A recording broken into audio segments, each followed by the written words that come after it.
Isa pang palpak na flood control project sa Tarlac na diskubre ng PTV News. Bagong gawang river wall. Butas-butas na agad kaya tinapala na lang ng sako ng mga residente. At flood control project naman sa Malolos, Bulacan, perwisyo ang dulot sa mga residente imbis na solusyon. Ang detalye sa report ni Isaiah Mirafuentes. Tignan nyo naman ang ginagawa.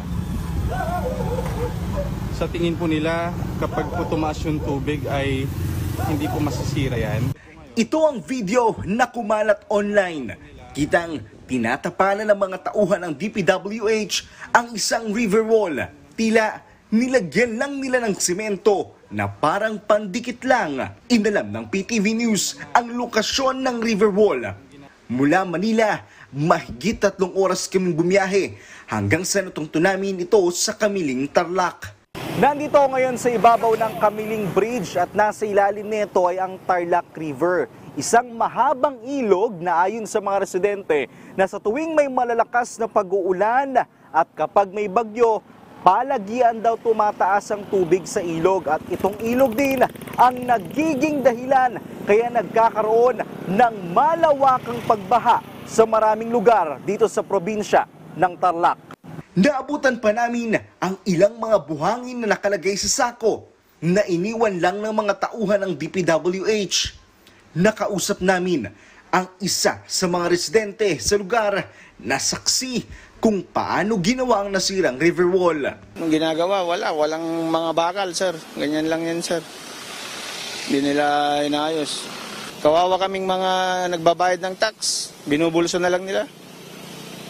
Ibang nakikinabang, silang yumayaman, yung mga mahirap, lalong nahihirapan.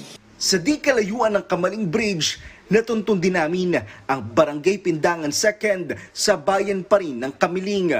Eksklusibo naming nasaksihan ang bagong gawang river wall pero sira na, butas-butas na ang river wall kaya pinapala na lang ng mga residente ng sako.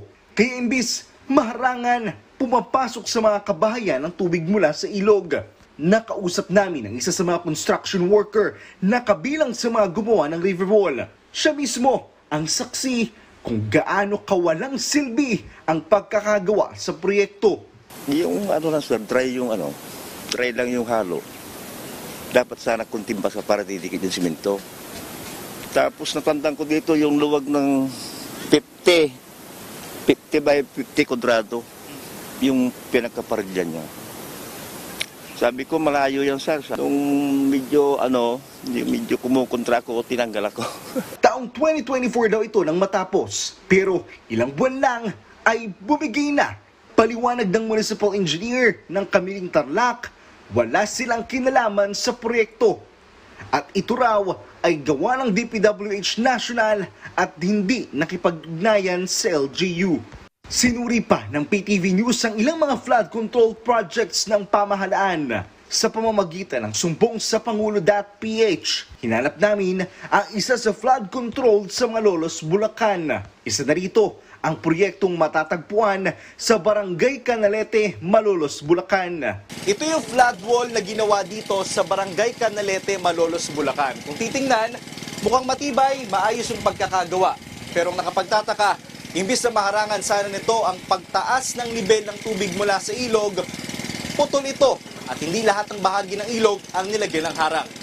Base sa detaling aming nakuha, ang kontraktor nito ay ang SYMS Construction Trading. Ang project ay may pondong mahigit 62 million pesos. Maliban pa dito, imbes na solusyon, naging pabigat pa ito sa mga residente. Buhat po nung mabago po yung kalsada at nagkaroon po nung ginawang dike dito, talaga pong yung tubig umapaw na. Mas tumaas pa ang baha sa kanilang lugar. Hindi na humupa ang baha sa bahay ni Ana kahit na walang ulan. Perwisyo ang kanyang inabot dahil hindi na mapakikinabangan pa ang kanyang mga gamit na naglutangan na. Isaiah Mirafuentes para sa Pambansang TV sa Bagong Pilipinas.